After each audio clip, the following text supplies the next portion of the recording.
mind that there are some students who have not taken the exam at this time, so, you know, so we'll try to avoid getting in too specifics, but there's a couple things I want to know, I want to know opinions about. Which was overall, how did you feel the difficulty was? Pretty hard. Pretty hard? Yeah. Confusion about the one that are from chat. Yeah. Because it was just like a weird question type, like this is a good question or bad question. It was more going for, is this a valid question, invalid question? So my vocabulary could be lacking. That was my first time doing this, you know, but I kind of had the idea while brainstorming basically the day before the exam. I'm like, okay, I need to make room. And I was going to chat GTP for some ideas on questions. And I was looking at these and I'm like, some of these questions are not good. And I know that they're not good, but the students know that they're not good. So I'll try to be pretty lax with the grading on that one. Because again, I try to figure the only way for me to, because I think it's a good question, but I'm biased, you know, so if that kind of question isn't a good question, then I want to know about it, or if it needs to be improved.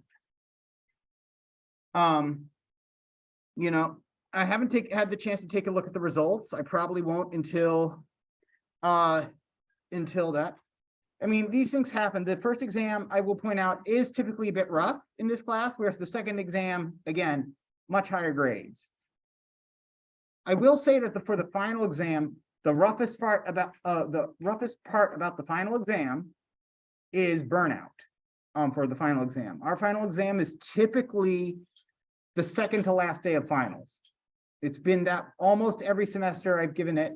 Our exam has been the second to last day of finals in the afternoon. So just a heads up there. So that has been the reported issue with a lot of students, that basically it's just that far, it's just that far back. Now, again, I have no issues with like if there's issues about like flights or stuff like that. I'm not supposed to like accommodate that, but I do, because I know budgets and being strapped for stuff, and how leaving one day can be the difference between you know, between saving a couple $100. I mean, flights to Japan, they went from about 2,000 for two people from out of Philadelphia to about 5,000 for a round trip for two people. So it's gone up quite a bit. Flights, you know, change in prices and stuff. So, you know, if that kind of stuff happens, at least know that I'm willing to accommodate that. Also, when it gets to final exam season, please note that you are allowed, that if you have 3 exams on one day, you're not supposed to have that. And you're allowed to ask one of the professors to not do that and to give you that exam on a different day for final exams. So, so with this, again, we'll try to be fairly, I do try to be fair. We will be very lenient on the chat GPT problem, because again, that's a new one. If I have to adjust the weight of the group exam to kind of give a bump, I've also done corrections for this exam. It all depends on how this turns out. Okay. Like last year, there was a technical difficulty because we had part A and part B, but a lot of students didn't notice the part B because there was a scroll bar within inside an inner window, which so students didn't know that scrolled to part B, and that was a bit of an issue. All right. So overall, with the chat, was the question with ChatGPT, was that weird, or just like was the wording that I was going for bad? Yes. The wording is bad. I like after reading the question again, I realized I didn't completely know. I like got it. So send me an email to remind me to send me your how you initially interpreted that, so I can take that into account for grading. Or leave a comment on your exam, which I think you can do. That might actually be even easier because I can just see that while I'm grading. Yeah, and if there's anything you would like to explain post facto about your thought processes during the exam, please let me know. Yes. Actually, still slightly confused about how the group section relates to grading. Ah, that's a good question. Okay, so the main thing is that no matter how bad the group section may have gone, it can't hurt your grade. Hopefully it went better than what the idea is that for the group exam, section to be better than the solo section. Was that the case this time around or no? Did it go horribly?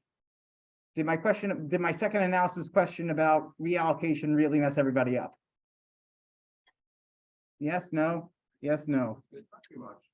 Okay, yes.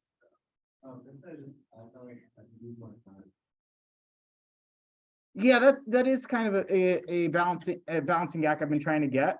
I was thinking, okay, I've trimmed this exam down. Is there room for another question or is it too small? If I remove this question, do I have students waiting? And that's again part of what I need to look. I'll look at what questions. Again, I'll look at questions. If one is like if there's something that the majority of students did really poorly on, like the ChatGPT one was something that was poorly worded, that one is, now I'm always up for doing corrections on these kind of things, you know, especially for this first exam. So just, but generally that's what happens when like there's a lot of students who had issues, and it sounds like that might be the case. So again, I try to be fair about these things. The only way I can try to come up with the best questions is by experimenting with different ones, which means sometimes I get it wrong.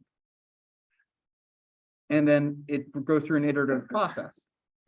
I know you want me to have all the answers all the time, but I mean, like I could just simply give you the same exams over and over, but I don't know if there's the best. I just know the ones I have is good. All right. Now, with regards to that, with that out of the way, we do have the, if you have any individual concerns about your exam, please let me know. Also, with regards to any questions that might be auto-graded, I don't think there's any on this exam or that got auto-graded.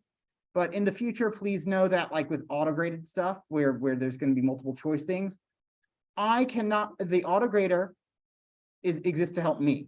It cannot tell me if you're wrong. It cannot tell me if you're definitely wrong. It can only tell me if you're definitely right. Okay, so just keep that in mind for when we get to there. Now we do have the maze solving due next week. I know that a lot of you are, some of you haven't started on it, some of you are in the middle of it, some of you have finished it.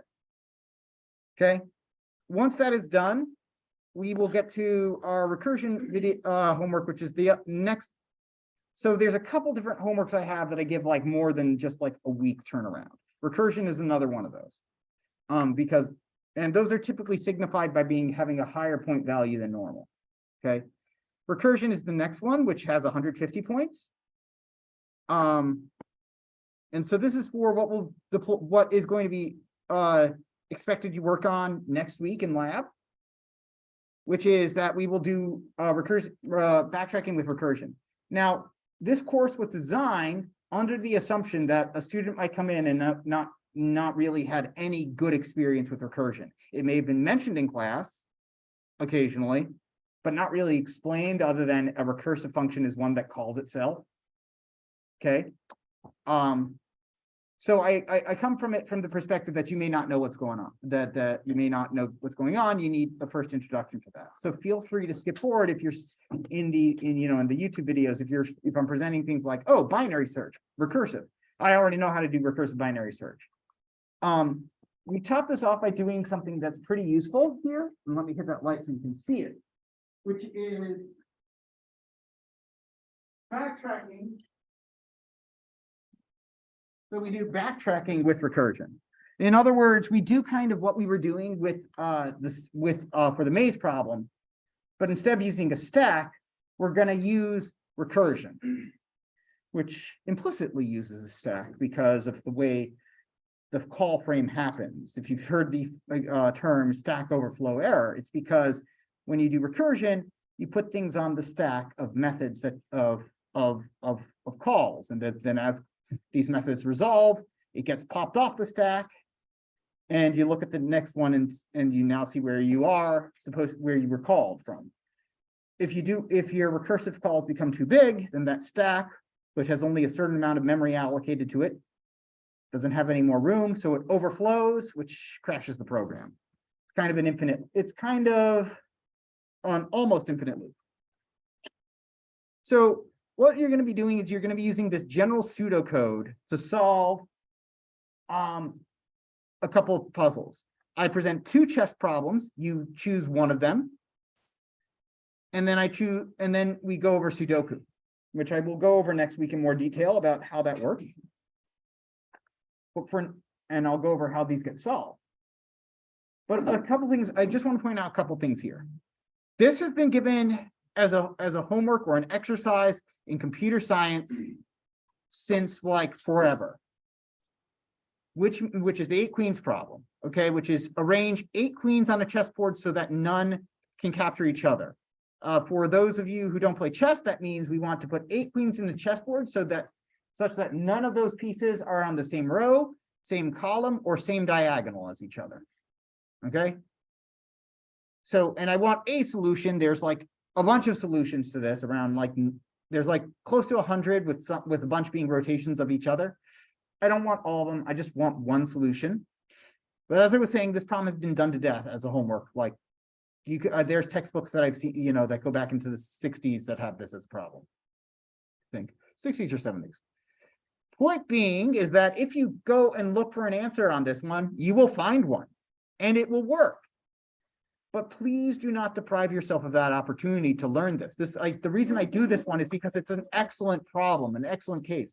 If you get stuck, then please come to me. Believe it or not, the hardest part of this, once you get the recursion working, isn't this. I give you the pseudocode.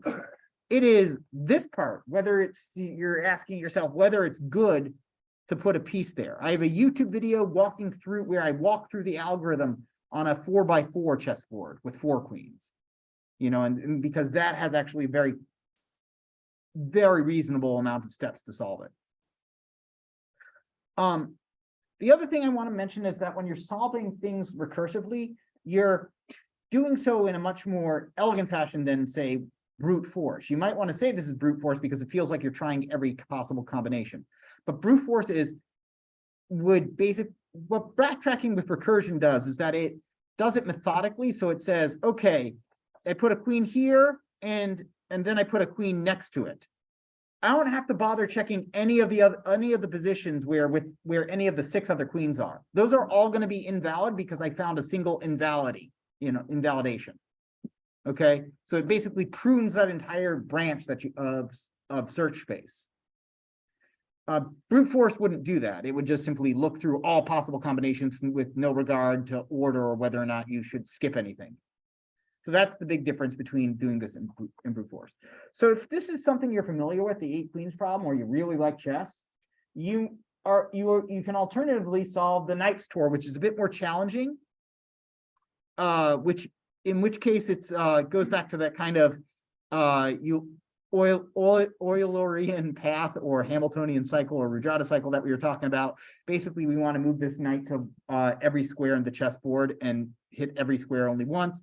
The knight moves in a wonky L shape, and he can hop over other pieces to essentially move through them without capturing them. And so this one's a bit trickier because because you have to do checks against going out of bounds, which is kind of annoying. But it is also a good problem. The other one, Sudoku, is also well known for solving, and that's one we will go over. And if you want to look up how to do Sudoku, and practice, doing stuff, it exists on you can find Sudoku everywhere. It's basically every single newspaper pretty much carries a Sudoku board at these points if you really need it on paper. But the New York Times provides a free one, easy, medium, and hard one for free every day. So you can check it, so you can play it to learn the rules. Now the way you and I would solve it is going to be completely different than the ways the computer is going to solve it. The way we solve it is going to look very elegant, whereas the way the computer is going to solve it is looking like it's mashing on the keyboard. Okay. There is an extra credit available for this one. Which if you need another write-up of the rules, it does provide it. It's Project Euler's problem 96. So what it does is that it gives you a text file, okay? And again, you'll have a way to check your answer over here. It gives you a text file. of a bunch of Sudoku boards. And it wants you, so rather than solving a single Sudoku board, which is what I want you to do for regular homework, I want, for the extra credit, you gotta solve all 50 of them and prove you solved them by summing up the top left, the 3-digit numbers that's in the top left in each of the boards. And you'll get 24,000 something for the answer. But the idea here is that this one is extra credit because it requires you to learn how to, or to do file reading and parsing. So it requires you to basically just construct the bit that reads this in and then passes it into the solved puzzle. The general rule for Project Euler is that if the computer you're working on, and that doesn't matter what computer it is, like as long as it's probably running Windows 95 or something. If it takes more than a minute to solve it, then something's gone wrong and you need to fix it. So that's generally the kind of problems they have. It's very good, but it's just just you don't need to, but basically, yeah, if it's going on forever, it's probably something on your end, not on the problem's end. Once we're done with that, so this will probably span over the break. So I encourage you, if you're done with the stack, to get started on this so you don't have to worry about it over the break. I'm not going to expect you to work on it over the break. I'm going to try to set the due dates as though the break doesn't exist and it's just suddenly we blipped out of existence for about a week, you know? Okay. But again, if you don't work, you know how stale you can be for like a day when you're coming back to school after it's been a week of not studying. So just keep that in mind, or plan for that if that's what you're going to need to do. After that, we'll do index trees, and by around week 11, that will be when we do, and then we'll do hash tables. By week 11, that's typically when we do our second exam. So this is week 6, so about 5 weeks to that. It's sometimes been as late as week 12, but I doubt it's going to get that far. But week 11 is typically when we do our exam. That covers primarily trees and hash tables. It does cover recursion because trees use recursion, but I don't really do too many recursive problems as part of the exam. The trees of them in themselves are enough to practice for that. All right. So any questions? And again, if you have individual questions on the exam, I will be happy to take a look at them. All right. If that's the case, then we can get to work. I'm going to check in on Zoom first, and then I'll make my way around the class. And stop recording.